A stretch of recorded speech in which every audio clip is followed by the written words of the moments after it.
Olá, bom dia! Estamos iniciando mais uma vez o nosso papo sobre educação e como tema hoje nós vamos falar um pouco sobre o que é a ideologia e como ela se relaciona com o currículo. Então, com a palavra agora ficará a Fabrícia Marques para explicar um pouco sobre o que seria ideologia e como ela está diretamente ligada a currículo para iniciar nossa discussão.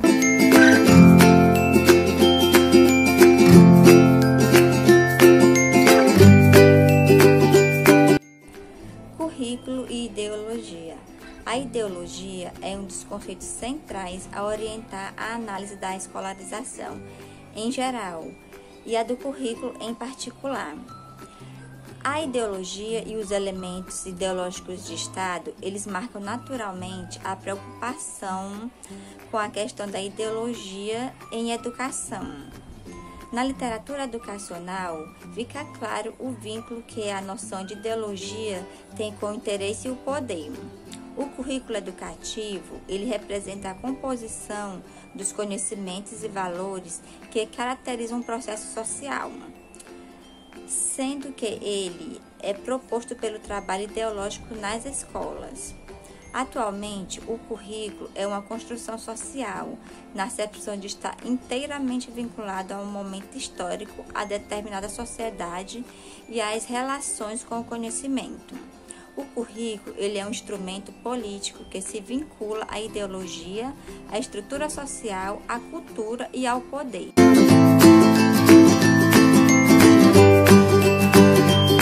A ideologia, quando relacionada com a educação, é essa ideologia, que fundamenta toda a sociedade, o funcionamento da sociedade. Ela proporciona uma educação dual. O que seria essa educação dual? É uma educação vivida de diferentes formas para as classes sociais. Então, existe uma educação totalmente voltada aos dominantes, a classe dominante da sociedade, enquanto existe uma escola totalmente voltada para os subordinados, os que receberão essas ordens. Pensando nos dominantes, eles aprenderão como lidar com cada situação, como modificar os meios de produção para que eles melhores se adequem ao lucro, que eles visam sempre o lucro, a lucratividade. Então eles precisam ser pessoas que dialogam com essa sociedade de maneira crítica até, para que eles consigam sempre tirar o melhor do capital humano deles, da produção deles, sempre visando esse lucro, essa margem de lucro cada vez maior, cada vez mais bem estabelecida, para que eles consigam sempre estar no topo, dessa pirâmide social em que a gente vive. Já quando a gente pensa numa educação para os submissos, é uma educação muito pensada para o fazer sem que haja uma criticidade por trás, sem que haja uma necessidade de reflexão, para que eles não modifiquem a forma com que a sociedade está funcionando naquele momento e que continuará funcionando por mais outros anos. Então é assim que a escola consegue manter esse status quo social, e é assim também que ela pode transformar, porque quando a gente tem uma educação mais pensada no libertar, em que o indivíduo consiga explorar as várias oportunidades que ele tem, se mostrar como pensante, é assim que ele consegue se tornar o pensador dentro dessa sociedade e mudar essa sociedade. Olá, dando continuidade ao assunto. No campo educacional, quando se pensa em ideologia, se pensa na relação de vínculo que ela estabelece com as relações de poder e interesses que estão presentes na sociedade. Poder e relações de interesse são basicamente a existência de relações sociais em que existe grupos ou indivíduos à mercê da imposição de outros. Se cria com essa relação uma divisão da sociedade em diferentes grupos, em termos de classe, de gênero, de visão política e dentre outros. A ideologia ela está relacionada a essa perspectiva porque ela se caracteriza pela transmissão de ideias e visão de mundo, em que há um vínculo com o interesse de pessoas que fazem parte de grupos privilegiados. E a ideologia ela acaba sendo o modo pelo qual esses grupos sustentam o seu status. Dessa forma, a noção de ideia verdadeira ou falsa, que muitas vezes atravessa a ideologia, ela não tem importância, porque nessa perspectiva de ideologia e poder, o que é importante são as vantagens e os benefícios que vão ser concedidos a esses grupos. Podemos perceber que tudo isso reflete na educação e na construção da identidade do currículo.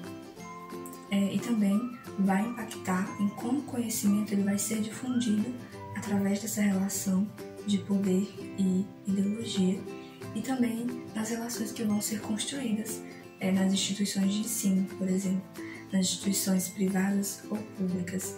E aí se tem essa reflexão em como o poder e a ideologia vão impactar nessas relações.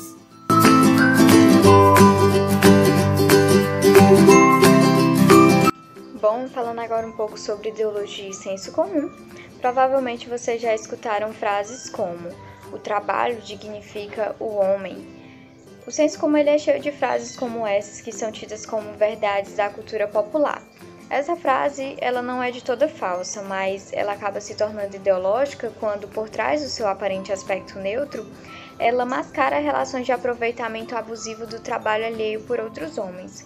Por isso, é importante, diante de frases como essas, a gente refletir o que de fato elas querem dizer, porque muitas vezes a ideologia ela acaba se aproveitando de materiais que existem na nossa sociedade, na nossa cultura, e geralmente aí pertencentes ao domínio do senso comum, e até mesmo do nosso currículo escolar, para naturalizar a realidade e fazer parecer que tudo tem que ser mesmo assim da forma que é, ocultando o fato de que não é natural que hajam ricos e pobres, exploradores e explorados.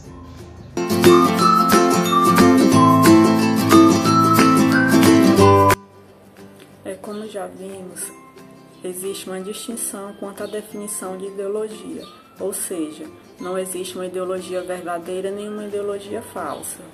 O que a difere são as nossas vivências, a partir das experiências de cada um que vai nos moldando e nos constituindo enquanto sujeito ao longo do processo. Então, como não há ideologia certa nem uma ideologia errada, ela é interpretada de diferentes formas, fazendo com que sua intencionalidade seja vista como algo bom ou ruim, ocasionando as lutas de classes e resistências contra a ideologia, e isso promove o surgimento de uma hegemonia, tornando essa classe dominante. E nós sabemos que essa ideologia tem base no sistema de dominação, quando o que interessa é o que ela pode se beneficiar.